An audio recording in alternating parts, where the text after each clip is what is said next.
Assalamualaikum warahmatullahi wabarakatuh. Saya Iman Syahputra, mahasiswa Teknik Lingkungan UIN Araniri. Melalui video ini saya akan memberikan penjelasan mengenai kasus advokasi pertambangan, perkebunan, dan kehutanan. Baik, kasus yang pertama itu advokasi tambang oleh Jaringan Advokasi Tambang atau Jatam Kalimantan Timur.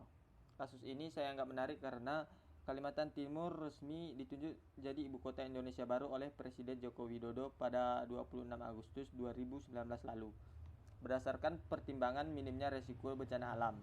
Namun, ada bencana alam berlarut di Kalimantan Timur yang hingga kini belum diselesaikan, yaitu bertebarnya lubang tambang batu bara yang tidak direklamasi. Cara mengadvokasi kasus ini dilakukan oleh Jatam Kalimantan Timur itu terbagi menjadi dua, yaitu advokasi litigasi dan non-litigasi, yaitu seperti laporan ke kepolisian, pengajuan gugatan keperdataan, negosiasi kedua belah pihak, terus kampanye kasus advokasi tersebut ke ranah publik sehingga masyarakat umum tahu. Kondisi terkini daripada kasus tersebut tercatat saat ini ada 1.735 lubang bekas tambang yang dibiarkan begitu saja. Semua lubang itu menjadi ancaman ekologi dan kematian anak-anak. Kasus yang kedua, advokasi perkebunan mengenai konflik sengketa tanah antara masyarakat petani Toili dengan PT KLS di Kabupaten Banggai, Provinsi Sulawesi Tengah, di mana PT KLS memiliki usaha perkebunan sawit dan hutan tanaman industri atau HTI. Kasus sengketa tanah ini berawal dari setelah PT Berkat Hutan Pustaka atau PT BHP yang seluruh sahamnya dikuasai oleh PT KLS melakukan konversi hutan ke perkebunan kelapa sawit. PT BHP merupakan perusahaan yang bergerak dalam usaha HTI. PT BHP merupakan perusahaan patungan dari PT KLS. Konflik sengketa tanah terjadi ketika PT BHP dan PT KLS mulai melakukan aktivitas perkebunan kelapa sawit, dan setelah berlangsung lama, upaya mediasi untuk penyelesaian konflik telah dilakukan oleh Badan Pengurus Desa atau BPD, pemerintah Kabupaten Bangkai, dan Komnas HAM. Upaya mediasi yang telah dilakukan belum memberikan hasil seperti yang diharapkan oleh petani. Maka petani Toili meminta bantuan kepada beberapa lembaga swadaya masyarakat atau LSM di Palu untuk tergabung dalam Front Rakyat Advokasi Sawit atau FRAS untuk melakukan pendampingan upaya penyelesaian sengketa tanah yang diklaim sebagai lahan masyarakat Toili. Advokasi yang dilakukan dalam kasus ini adalah yang pertama, membuat pengaduan ke Polda Sulawesi Tengah tentang prinsip-prinsip pengelolaan hak guna atau HGU PT KLS.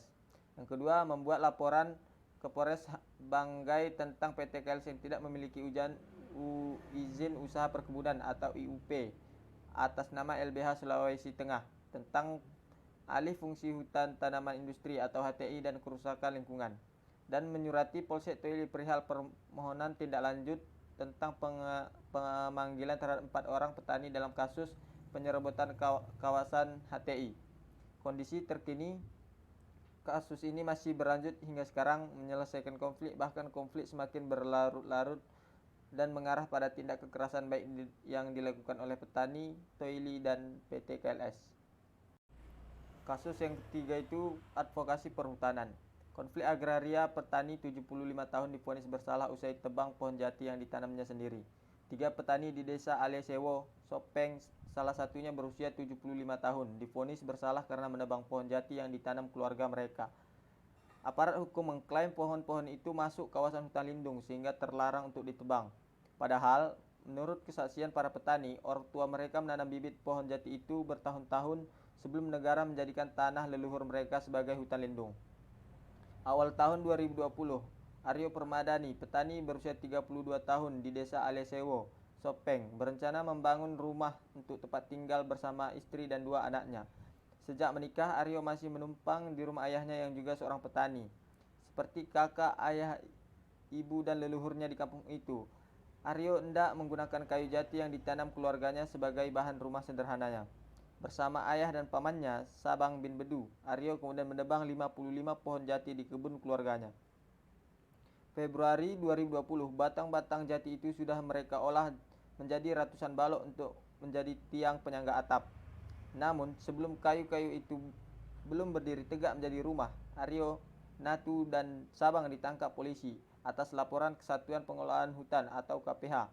Walanae, sebuah unit tim pengolahan teknis di bawah Kementerian Lingkungan Hidup dan Kehutanan, polisi menjerat satu keluarga itu dengan tuduhan menebang pohon di hutan lindung La Poso Nini Conang tanpa izin. Cara mengadvokasi kasus ini adalah pihak berwajib dapat memperketat pengawasan dan mempertegas peraturan perundang-undangan yang berlaku, dan pihak yang terkait dapat melakukan penyuluhan kepada masyarakat tentang bahayanya penebangan pohon terhadap lingkungan. Kondisi kasus ini, proses hukum terhadap ketiga petani itu berlangsung hampir setahun. Majelis hakim di Pengadilan Negeri Watan Sopeng menjatuhi hukuman 3 bulan penjara kepada mereka.